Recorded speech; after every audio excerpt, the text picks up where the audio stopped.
Шучинщина, а? Шучинщина, а?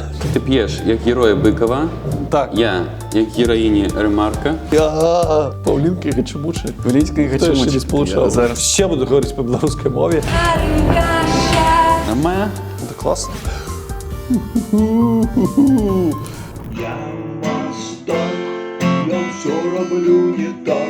Ну адкуль ж у мяне гэты красный пятак? Ну, ось.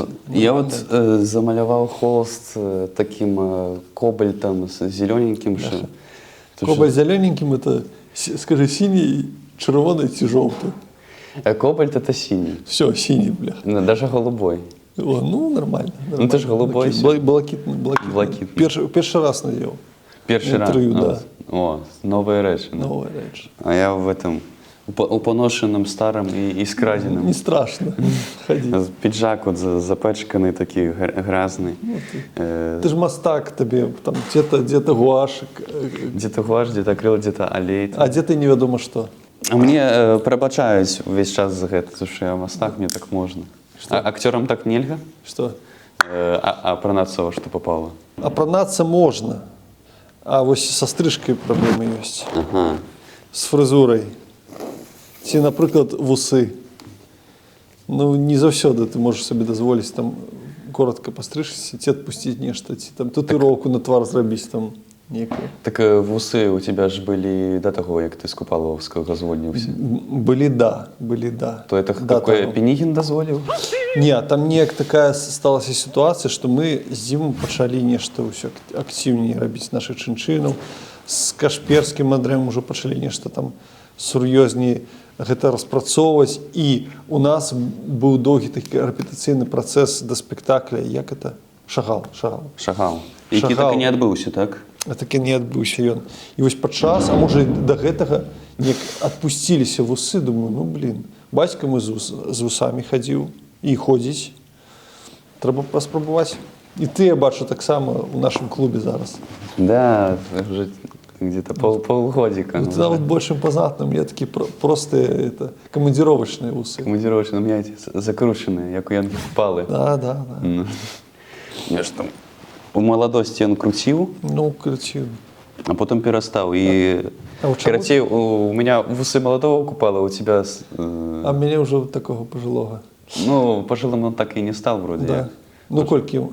Где-то 50-60 10 Ну, было. да. Нічого, я там По сучасным мерках ён дык наогул молодый. малады, да. Слухаў, сёння ведаеш такое эсэ пра буддізм. Буддизм.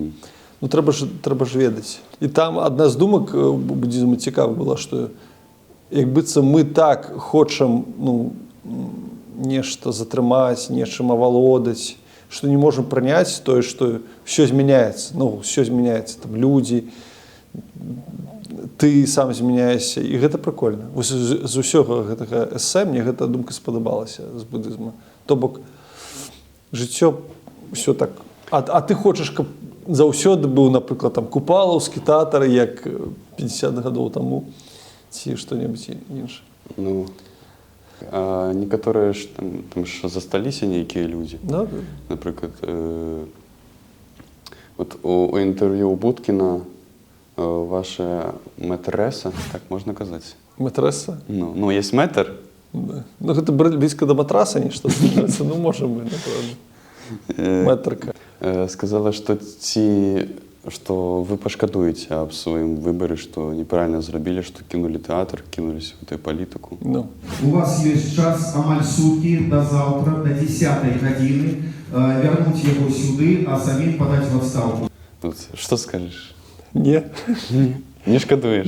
Не пашкадуеш. Ці пакуль не шкодуешь? Не. Ну, я думаю, а што можа прымусіць мяне пашкадаваць? Ну, я не ведаю. Не дай Бог, можа, не дай Бог што, але да не, для мяне гэта адназначна. Адно з невялікіх такіх правільных учынках, у якіх я прымаў удзел. Мы не можем працаваць у такой державе, калі знішчаюць і забіваюць. А як ти потрапив у Купаловський? Слухай, нешта як вода цячэ. То бок, я ж поступіў на курс Раевского і Варанецкого. То бок, Василий Варанецкі быў нашым, як это, майстар курса ці куратор. Навуковым кіраўніком? Амаль. Ну, ён, па сутнасці, з намі больш за ўсё займаўся, а Раеўскі Валерий Миколаевич, ён быў, значыць, ну, як бы, гэта быў яго курс, лічыўся. Вось. І ён быў кіраўніком Купалаўскага тэатра, мастацкім масткірам. Вось. І натуральна той, што ўсе, хто мы там былі на курсе, усе былі, кажуць, если не на карандаше, то пад калпаком. То бок, да ўсіх праглядаліся, і ў нашым выпадку ўсё было даволі лёгка, то бок, пасля заканчэння курса колькі там чалавек? 6 чалавек узялі Купалаўскі. Паша Іскіш, Ром Падаляка, Сергей Чуб, я, Вольга Скварцова і Вольга Крываротова, зараз Курэйчык. Яшчэ казалі, што вось раней Купалаўскі тэатр бралі па аднаму, выбіралі, адбіралі гэты дыямант, а тут адразу оптам. Ну, а можа, такі курс атрымаўся, што... Слухай, я не ведаю, але мне падаецца, што дзякуючы таму, што мы прыйшлі ў Купалаўскі тэатр такой брыгадай, мы нейкую, можа, хвалю, нават не скажу толькі творчую, узнялі, але проста стасункаў паміж людзей. Я памятаю, у нас быў такі перыяд, калі мы 2 гады адзін аднаго так віншавалі з днём нараджэння, што проста гэта запаміналася на ўвесь год. Я не ведаю, у мяне была сітуацыя, калі мяне Паша Іскевіч, сябр, выклікае ў горад, кажа, Міжа, трэба сустрэцца. Я кажу, чаго сустрэцца? Я кажу, я рэжу салаты, каб прынесці ў Купалаўскі тэатр вечарам, каб азначыць дзень народзінаў. Ён кажа, не, трэба. Я прыязджаю, а ён нейкі такі, у яго нейкі зменены стан. Я думаю, што з ім такое, не тое. Ён кажа, тут трэба з чалавечкам аднім стрэліцца ў Макдональдсе. Я говорю, што за чалавечак, не разумею. А Макдональдс, который... Пасярэдзіне Мінска. Каля Купалаўскага, на праспекце. Так. Той самы. І мы заходзім, і раптам да мяне падыходзіць жанчына, ну, дзяўчына хутчэй. Такая, вы там 10-тысячны наведвальнік, вы перамаглі. Я нічога не разумею. Мяне цягнуць у гэты пакой, дзе дзіцячыя дні народзіны святкуюцца. І там уся наша брага, і як кажуць, ад млада да вяліка, і Валентина, і Александр Фёдорович, і яшчэ шмат людзей, і ўсе у масках нейкіх жывёл, як быццам гэта сапраўдны дзіцячы дзень народзінаў. І мы там святкуем, і гэта проста мяне вынесла мозг, што так падрыхтаваліся ўсе. І мы там пілі, там нельга было піць алкаголь. А вы пілі? Так склалася. Склалася так. Да, але з намі праводзілі ось, як аніматары ад Макдональдса нейкія конкурсы, і мы з радасцю удзельнічалі ў іх. А ў той дзень мне яшчэ падарылі CD-плеер, і я проста ў мяне... У мяне не было CD-плеера. У мяне былі дыскі, але не было CD-плеера. У мяне быў першая свая плытка, якую набыў, дальше таго, як у мяне з'явіўся Сідзюк. Гэта Александр Памідораў, свята пакрадзеная. Я памятаю, гэта плытка настаяла, яна прадавалася, у цэнтральным, на другім паверсе. О, так само недалёка. Да. Все недалёка ад працы. Да, і там, я памятаю, набыў, думаю, ну хай будзе, і потым слухаў.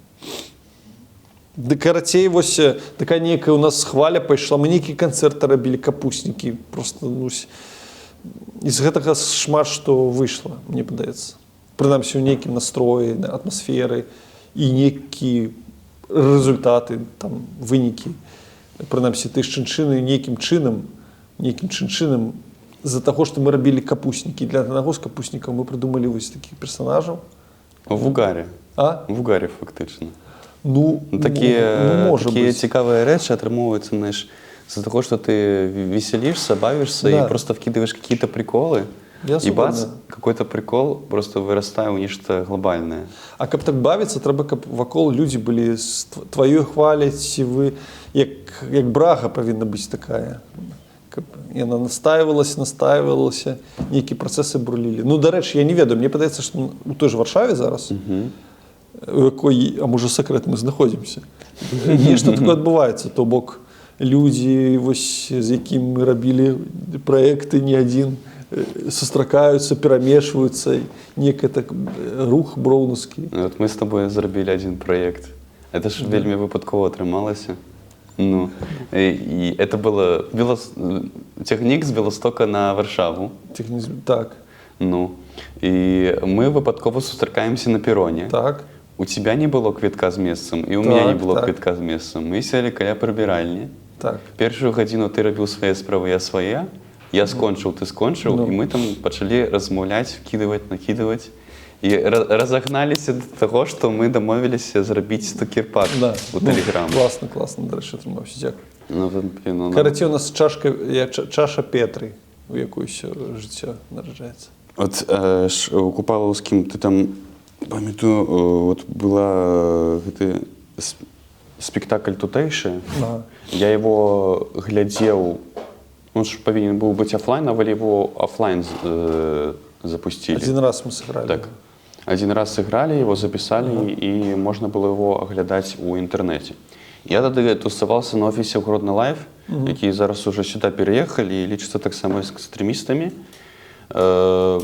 Тусил у них, так само там, как это уже была Городенская брага, вот у вас Минская брага, так. У меня Городенская брага.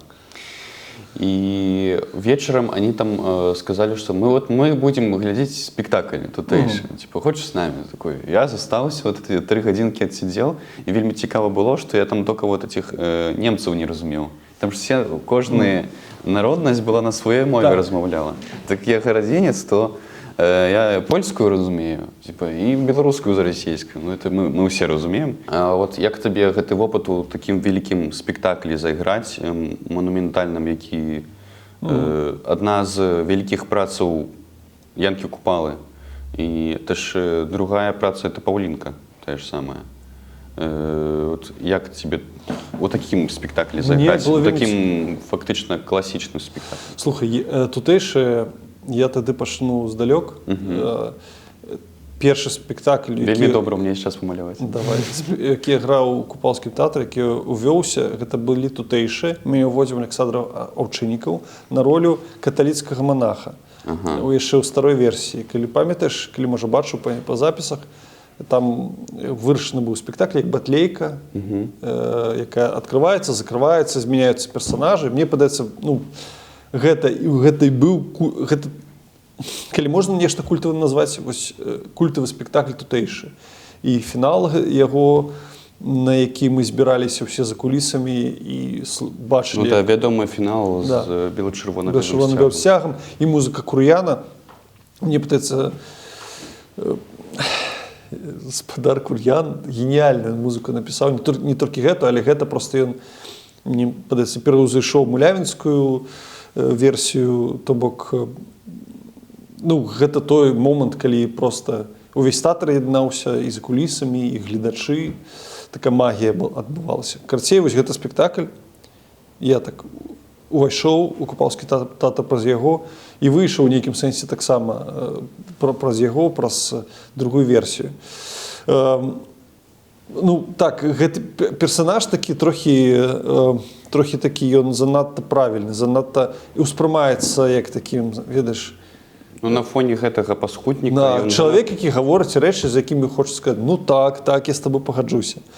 Нейкім чынам Мікалай Мікалаевич Пінігін, ён прапанаваў так выкруціць яго гэту рэвалюцыйнасць, яго гэту, ведаеш, апантанасць такой ідэі, що все будуть говорити по беларускай мове, а інакш нельга. Як Зенон Пазняк, да? Ну, трохи, можа так.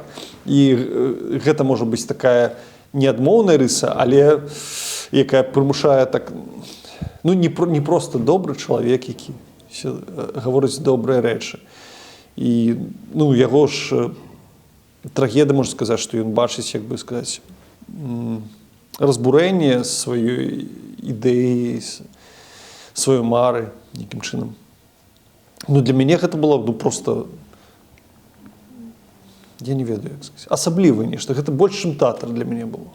Ну, і там сітуацыя была... Ты ў гэтым персонажы знайшоў сябе, так? Я не ведаю, ну, напэўна, не, я б так не сказал, просто ў гэтай сама сітуацыя, калі мы сышлі, калі мы рабілі гэта, мне падалося, што гэта было больш, чым тэатр, і ў той же час тэатр, якім мусіць быць, то бок нешта значыць, не быць проста нейкая пастаноўка, на якой людзі прыходзяць, потым пафотаграфуюцца ў фае на фоне гэтых вазаў, канечку дзябнуць і все. Такое, ведаеш, як это, буржуйскае, буржуазнае сродак задавальнення. Вось.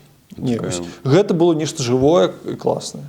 І мы адзін раз яго адыгралі, і гэта было, ну, блін, это круто, реально, людзі глядзелі па ўсёй Беларусі. Людзі зрабілі канал купалаўцаў за 2 дні 150 000 падпісантаў. Ну, гэта просто, это зараз... Шалёна. Каму сказаць, это не паверыць. Карацей, для мяне гэта была знакавая праца, і для, я ўпэўнены, для ўсіх нас. І акрамя тутэйшых, я яшчэ потым, там, хіба ў 20 ці 21 годзе, калі яшчэ быў у Беларусі, там рабілі, што как бы з такога па такой дзень у вас там робіцца, што ў гэтыя дні можна паглядзець гэты спектакль, потым вы хаваеце. І быў апошні дзень, калі можна было паглядзець Паўлінку. Я такой, блин, уже 22 часа вечера, а я яшчэ там не выключыў, не паглядзеў. 22 гадзіна, а я ў цэнтры горада, і ў выніку я пайшоў у Европу круглосуточную, в котором было KFC. Я сел туда, заказал себе штосьці покушать, и потом некий бургер, подключился к розетке и сижу, гляджу гэтую Паўлінку KFC, а там некие алкаши, некая моладзь, там, ну, типа амаль поўнач. І я тут сижу, гляджу гэтую Паўлінку, і потым даглядаю, і у меня... А тогда был вельми популярным мемом вот эти гачи-мучи референсы. No. И у спектаклі гэтым я выцепіў такі момант, які вельмі падобны на гачи-мучи. Гачи-мучи. Паўлінка і гачи-мучи. Паўлінка і гачи-мучи. Я зараз тебе покажу. Ой, блин. Ну ты ходишь по лязу просто.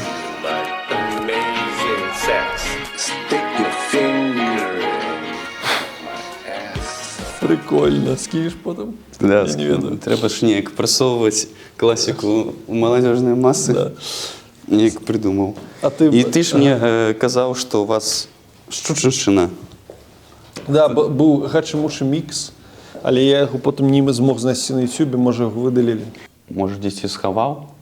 Дзеля сваёй бяспекі. Шчучыншчына, Шчучыншчына, там такі эфект. Зварот. Верніце гачы-мучы Шчучыншчыну. Мы патрабуем гачы-мучы Шчучыншчыну. Як табе на крэселкі сидіцца? Классно, хорошо, блин. Ну, не так, как на дыване ў Купалаўскім, да? Ну, так само. Это близко, калі табе зручна і нічога не хочется рабіць. Знаменитая канапа, про якую ты усюды просто распавядаеш. Канапа, на якой паміраюць мары. Да. Колькі там мара памёрла? Блин. Ты уже нават забыў, што яны там былі? Не, а часам некаторыя з іх рэалізаваліся. А працэсы на ёй не памерлі? Ці працэсаў яшчэ не было, калі была канапа? Не было яшчэ працэсу. Працэсы паўсталі потым? Потым, так. Мы ўжо сышлі з тэатра, мы ўжо рабілі нешта чынчынава актыўна, і ў нейкі дзень на Макаёнка 3, тусуючыся, бо там была кавярня зручная, мы там сустракаліся, працавалі. Макаёнка 3. Ну, Макаёнка. Тая самая, как в 4-й серии. Ну. На Макаёнка 3 какие-то девушки рисуют запрещенные символы.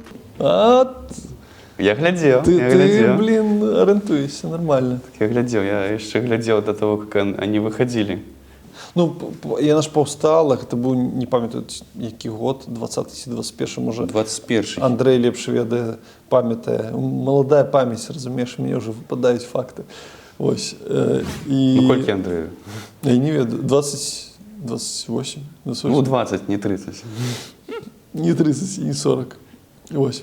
І ну, така ідэя, як у нас прыйшла, мы такі, все, гэта трэба зрабіць. Гэта трэба зрабіць, мне прапанаваць Белсату. Адразу было такі в галаве шлях. Я что могу сказать наконт... Мой фаворит — это 3-я серия з усіх. Яна мне больш за ўсё спадабалася. Это не может не радовать. Не может.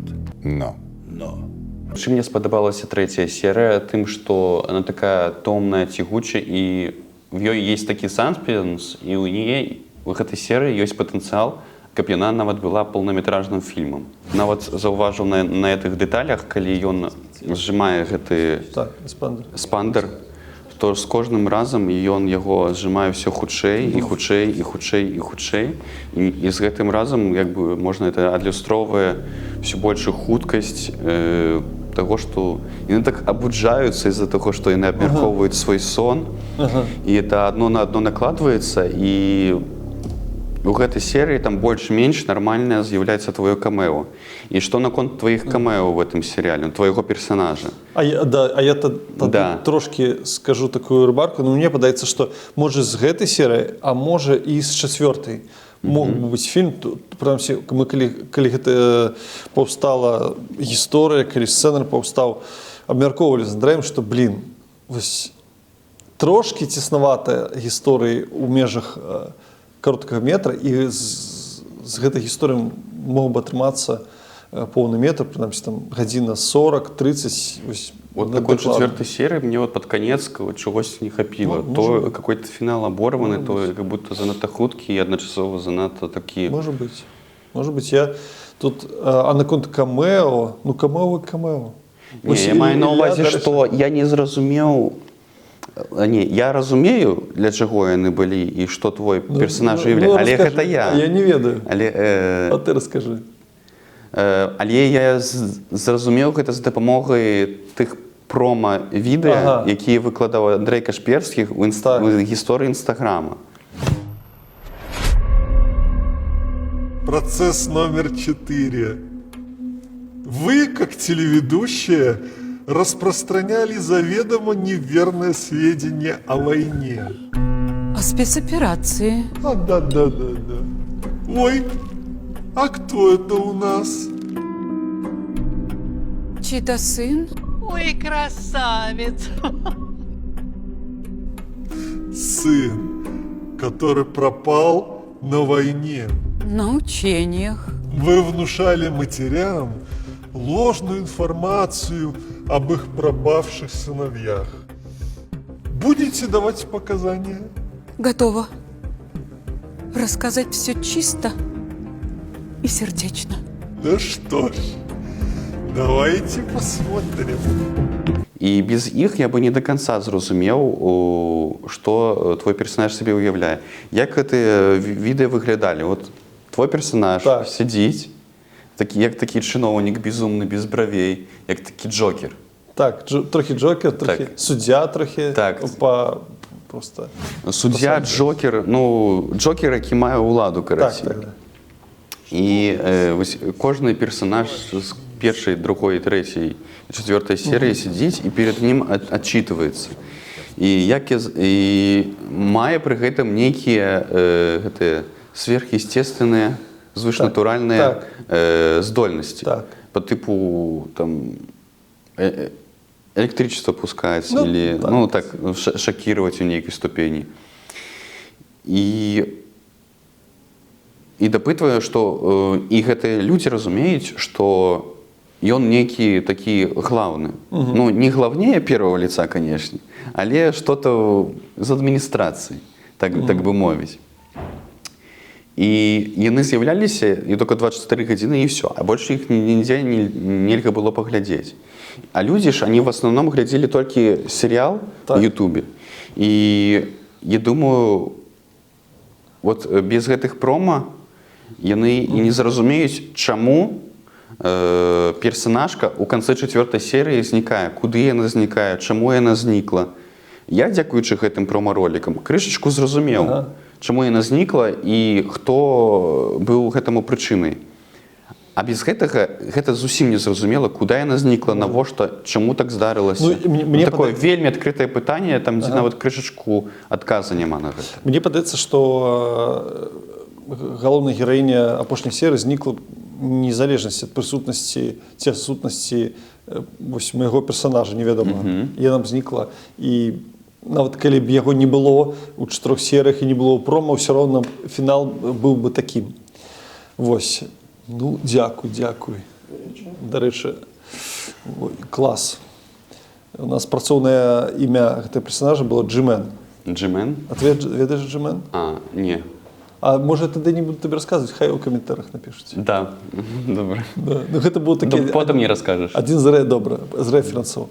І калі ты зараз усё гэта расказваў, мне з аднаго боку я з табой пагаджаўся, а з іншага мяне так, як кажуць, узбуджае думка, што працэсы могуць выходзіць за межы проста серыяла, а быць такім пазлам. Ведаеш, напрыклад, ёсць інфармацыя, якая прайшла толькі ў прома, і бачылі яе не ўсе людзі. І скласці гэты пазл цалкам могуць толькі людзі, які бачылі і то, і то. Ці вось ты зараз расказаў, можа нехта зацікавіцца, нехта пераглядзіць, і у яго гэта складзецца. То бок, як нейкі квест, які гледачы могуць самі разабраць. Вось калі мы думалі пра другі сезон, таксама вельмі падабаецца думка, што гэта можа быць не толькі серыял, гэта можа быць серыял, поўны метр, комікс, тэатральная пастаноўка і не ведаю яшчэ што. Разумееш? То бок, ёсць нейкі сусвет, мульцісусвет там працэсаў. Ну, мы з чынчынамі, у нас, дарэчы, тая ж амбіцыя, тое ж жаданне. Вось, і ён можа... Чынчына мы яшчэ вернемся. Ну, клас. Трэба абавязкова пра іх пагаварыць. Да, абавязкова.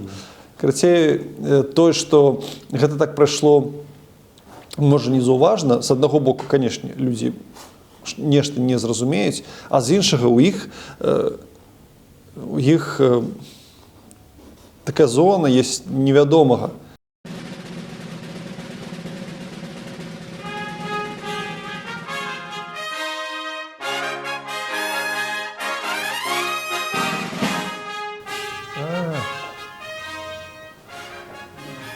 Вот это... Блин. Слухай, да, я заселфіш. Я, калі глядзеў Белсат Music Lives или, то вы там, а это 18-й год, вы там ужо зрабілі узгадку Сергея Николаевича Николая Сергеевича, что у вас ёсць думка, что у вас есть такой прикол, что типа там два чиновника устанавливают нормы. Сегодня мы торжественно открываем чин.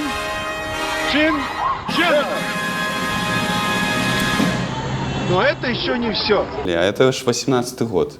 То... І гэта ўжо было. Так, і гэта у вас уже в голове было. Я недзе адсочыў, здаецца, упершыню яны наогул ледзьве не 15-м з'явіліся. У 15-м? Ну, памятаю. Як яны былі ввогуле прыдуманыя? Слухай, ну, прыдуманыя...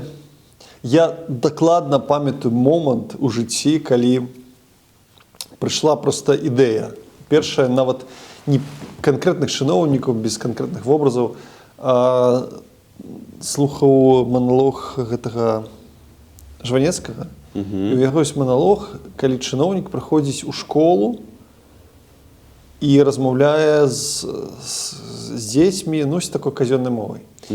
А ў нас прыходзілі гэтыя ребята ад прафсаюзаў, ад міністэрства, дрыга, не дрыга, ўсе гэтыя былі. І яны таксама, ну, там, квартал, цекущий квартал, спектаклі, то бок падыход да мастацтва з пункту гледжання, ну, вось, бюрократы і чыноўнікаў. І мы з Дзімай на диск капуснікаў напісалі нейкі тэкст і паспрабавалі, паказалі нашым, на нейкі перадпрагляд быў. І я памятаю, що придумали, які вобласць, як хто читаць. Ну, там Дзіме вельмі натуральна было, это вось яго такі вайб. Да, у тебя крыху такое складанне, у него просто лупить тросянкой такой. Ну, тросянка... Тросяночным акцентом. Да, ну, я скажу, што ён вельмі пераканаўшы. Мне падаецца, што ён наогул так, ну, абсолютно трапляе в образ такого чыноўніка беларускага, якому можна поверыць, разумееш? І некоторые реально думают, что это чиновники. Ну, конечно. Я зараз шмат... Ты можешь маляваць, ты буду рассказывать. Карацей, а для майго персонажа мы думали і узгадали Александра Овчинникова, такі наш сябра, актор, дыктар радыё. З ім у нас був прикол. Здається, ён яго перший придумал. Такого чувачка, который такой немножечко барагозит, все понимает, знаешь, такой, все свысока, с установленными понятиями в голове. И вот Снег отрымался таким просто персонажем, таким голосом прочитать этот текст, и нечто это зашло, закатило. И, может быть, нават перший раз, я не памятаю, ну, мы блыталіся часам з Дімай, у нас есть такі эффект. Хто? Калі Діма пачынае маёй манерай казаць, а я яго. І гэта бывае у нас нават падчас жывых выступаў. Я не заўважаў, я быў на вашых выступах, то я такого не заўважаў. А ты ж не на ўсіх. Ну да. Да вы былі на ўсіх. Мы былі, спадзяюся, на ўсіх. Пасля аднаго з выступаў, памятаю, пачыналі падыходзіць мужики да Димы менавіта і казаць. Кажаш, бляха, я строил мост над Немигой, и вот такие, как ты, приходили и говорили, как мне строить, а как не строить, вот такие, как ты. И они, как будто там, заводились. Потом 3 чоловіки подійшло до його будівник, некий спортсмен, який так само казав, що, блін, мне все життя проходить до таких ось персонажів у кабінет, а вони там, розваливши все своє, те саме, вчили, як жити.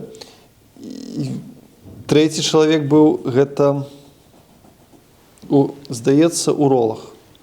О. І у якого приблизно така ж історія. І всі гляділи на Діму з змішаними почуттями. То бок, што пераканаўча выканаў гэту ролю, так, але яны да яго ставіліся, як быццам ён адзін з тых чыноўнікаў. Так настолько добра сыграў, што... Настолькі, да. А я табе тады, калі ты хочаш капнуць і глыбей, і нешта ўставіць у відос, каб ты ж тебе маладзёжнае відэа, да? No. Там трэба відосы. Ёсць такі кліп «Восенік весна». Да, я глядзеў. Вось, і там менавіта вось строі такія. Можем яшчэ про музыку поговорить. Давай. Вот зараз у тебя есть проект «Зуи». Есть. До этого был проект «Или-или».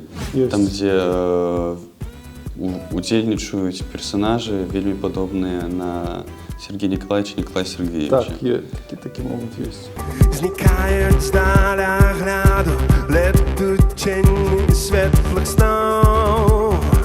Ты в своем сердце, любая, схавай на ўсё жыццё. Як гэта спалучаць акторскі талент з музычным? Бо я вучыўся ў гарадзянскім каледжы мастацтваў, і там быў факультэт рэжысуры, і як я чуў, што там таксама вучаць іх спяваць адмыслова. То бок, вас таксама? Ну там рэжысёры і акцёры. Ну нас вучылі, канешне. Там вроде бы часам з нашага каледжа набіралі акцёраў у драматычны тэатр.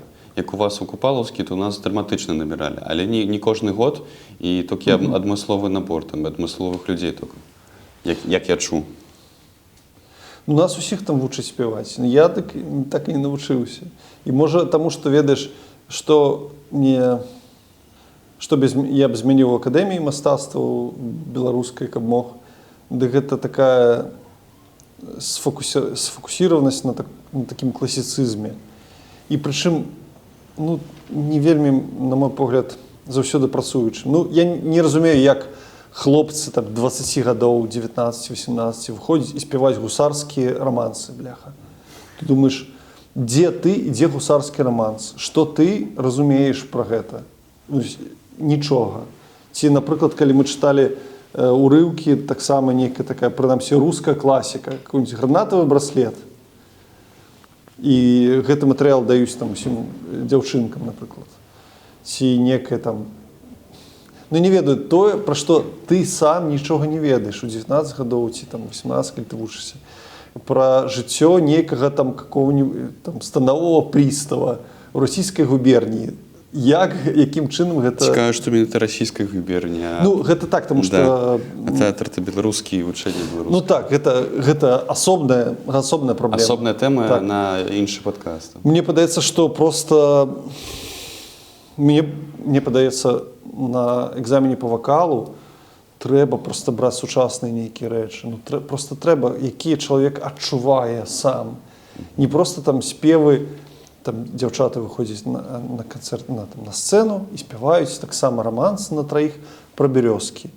І ти розумієш, що в цей момент їх самих на сцені нема. Є просто некое таке уявлення об студентке, яка співає такі благообразні, цнотливі пісеньки. Тобто, я хочу сказати, що у академії шмат було доброго, і викладчики у нас добрі були, і по вокалу так само, але мені стилістично вибір матеріалу не подобається. Я ще під час вчення в академії, ми з Пашою Іскевичем створили цей гурт «Ілі-Ілі», це був 3-й курс. У нас був перший концерт, на який нас було 2, а глядачів було 6. Ми усім проставили пиво і орешки, тільки всі сиділи і слухали. І у нас були гітари такі, старі струни, пам'ятаю, треба нові струни перед концертами набити. Ми нечто зібрали гроші. Я кажу, я пойду в магазин «Музика». Паша каже мені, слухай, Міша, купляй самі товсті струни. Ну, типу, як гук був такий моцний. Я кажу, добре, басові такі. І набили. А моцно у пальцях хапіло нажимати? Ні, там, потім там гітара вот так одразу зробилася, тому що, ну, вельми натяг моцний. І тяжко було, до крові все стирали. Короче, це був такий початок, це свої авторські співи, інспіровані усім тим, що ми на той час слухали. Ось. Потім з'явився «Діти дітей» гурт, і гурт «Ілі-Ілі» як одійшов, а потім «Ілі-Ілі» вернулося, і «Діти дітей», може, частково тому розійшлися. Ось такі. Тому що ви почали там яким своїми речами. Ну, я думаю, що це був такий, ну, аспект з-за того, що, з якого «Діти дітей» спинили своє існування. Ось. Але нам атрымалася записати 3 альбоми, ось апошні мені просто, мені перші 2 подобаються, і я вельми хочу їх переслухати. Я їх не слухав. Може... А де їх послухати можна? Тому що я колись слухав, я слухав тільки в Ютубі, і то пару пісенок. І з «Ілі-Ілі» так само така ж історія. Это... ВКонтакте, що ли? Слухай, не, сплюнь. Там в ВКонтакте є такі записи «Ілі-Ілі», яких немає ні на одних альбомах. І мені подається, що частково проблема «Ілі-Ілі» була у тим, що у нас було все. Мы все спевали, все стили нек. У нас такие не было некой саморедактуры, может, видишь, такой отбору. Хотя до альбома мы уже отбирали треки и больше так не с мозгами подходит. А робили кастинг у власних творів, так? Так, кастинг. Так.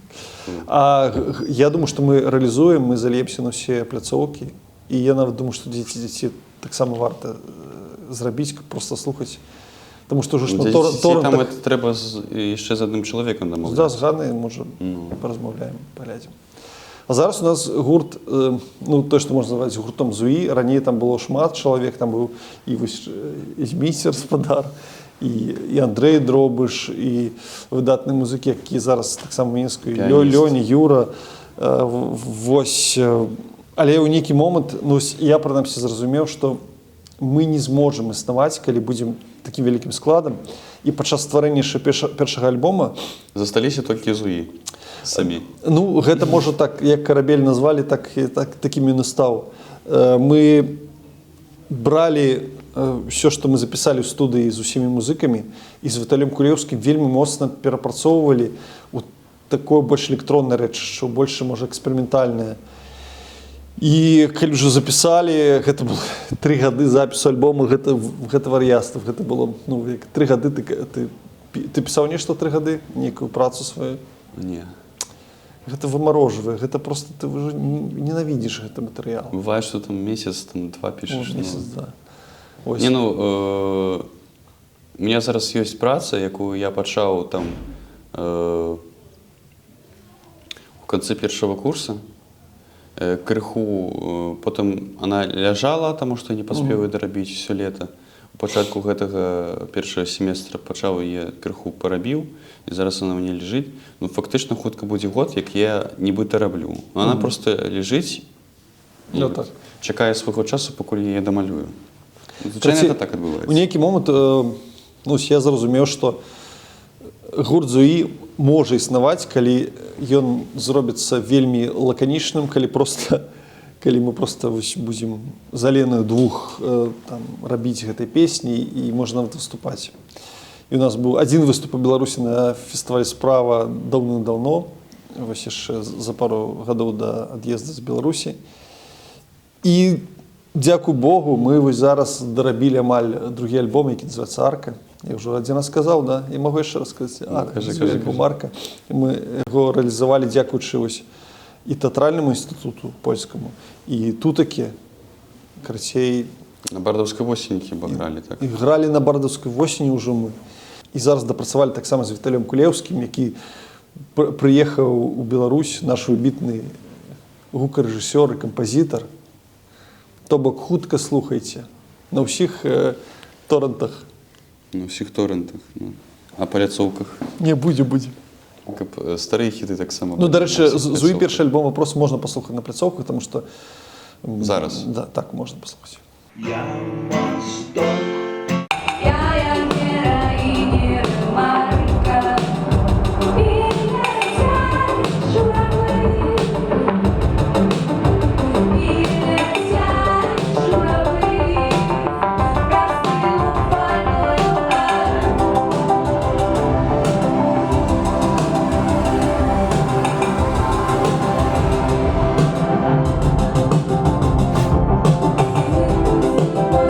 Ты п'еш як героя Быкова, так. Я як героїні Ремарка, і ляцять журавы праз... Што? Праз трыумфальную, што? Арку. Вось, мы з табой, памятаеш, записывалі падкаст весной, но тады шмат чаго змянілася, я быў лысы і вусаты, а зараз я валасаты і без вусоў. Так. І ты свае згаліў вусы. Ну, глядзі, мне же трасліновыя свежыя, восеньскія, зімовыя вусы. Я скінуў тыя, як это... Вы уже паспелі там тутацы пагастраляваць і выступіць на Белсатаўскім Новым годзе.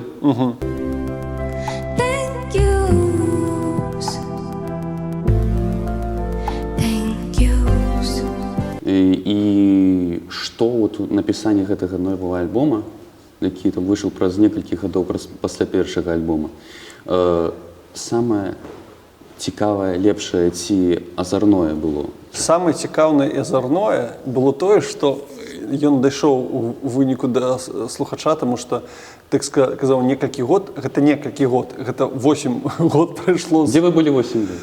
Дзе мы былі 8 гадоў таму, 8 гадоў таму мы толькі выпусцілі першы альбом. У нас, дарэчы, частка гэтых песень, які гучаць, які ёсць альбоме, там я недавно знайшоў запісы 10-гадовай даўніны, ты думаеш, ну, вось гэта самае для мяне такое цікавае, што гэта ўсё ж такі адбылося, і цікава, што для нас асабіста гэта песні не страцілі некую актуальнасць і сэнс, таму што часцяком бывае так, што нешта пішаш, потым думаеш, ух ты, як ты змяніўся за гэты час, і што гэта ўжо песня, як быццам, ну, уже не твоя, уже не трэба. А, ну, песні з альбома «Арка» як быццам патрэбныя. Не прихиляться, не кранаць нікога, а час гэтага танца. Аркаша, dance for me, Аркаша, dance for me.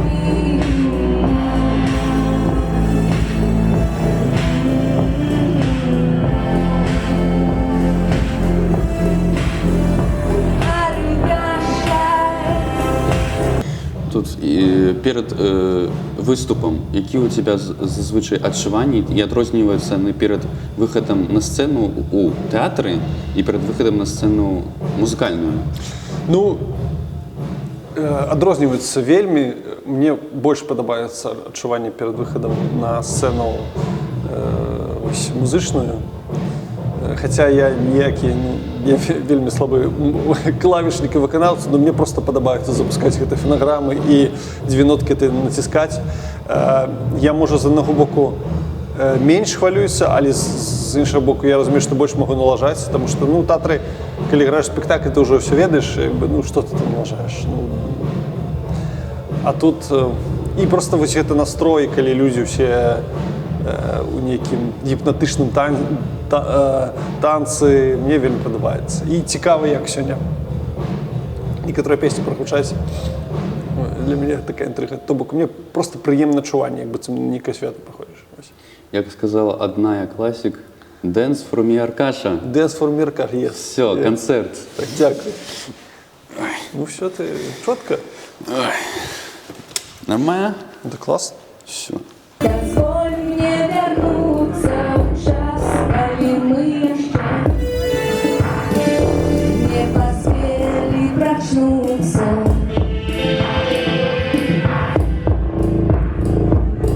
А не спыниться, уже не спыниться, включи мне тяжкий металл. Музыку нашего детства. Dance for me, Аркаша. Dance for me.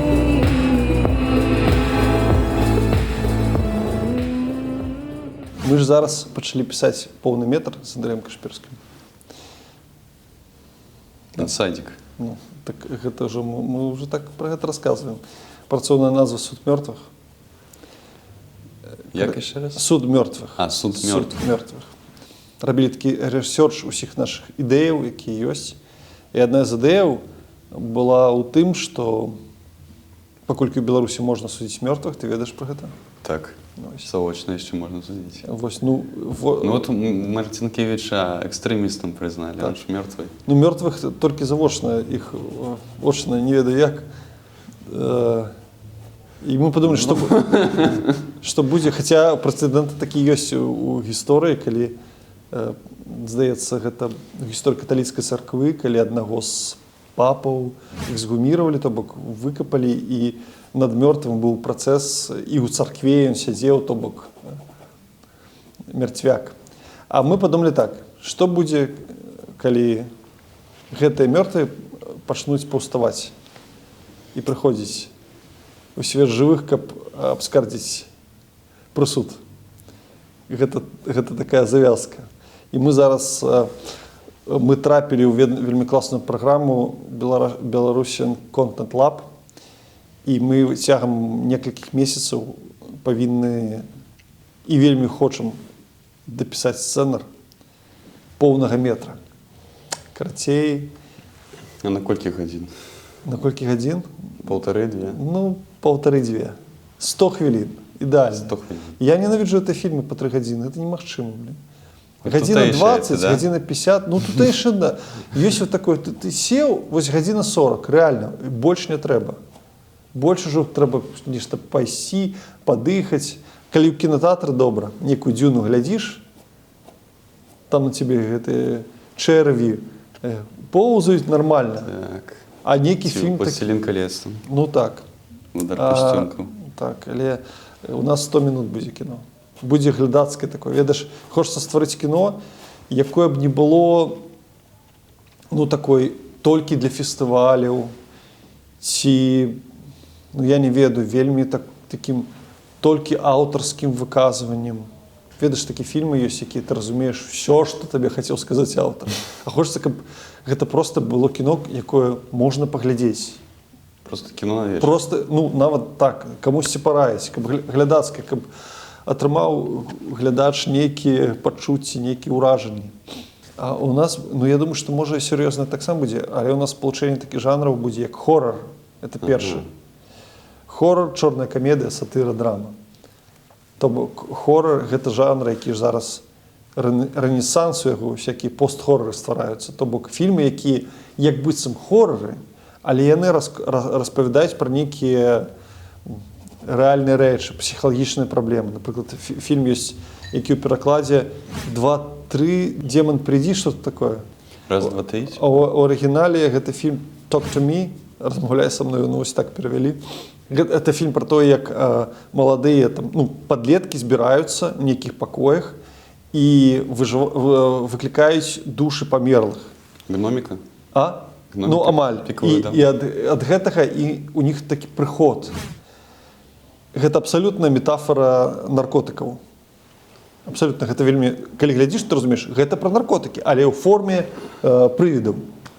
І гэты фільм абсалютна глядзіцца як такі забаўляльны, хоррор, страшна табе, але за ўсім гэтым яшчэ ёсць нешта большае. Як быццам простымі сродкамі табе распавядаюць нейкую там праблему. Сур'ёзную праблему, так, пра страту бацькоў, пра пошук, ведаеш, эскапізма у нейкіх наркотыках ці прывідах.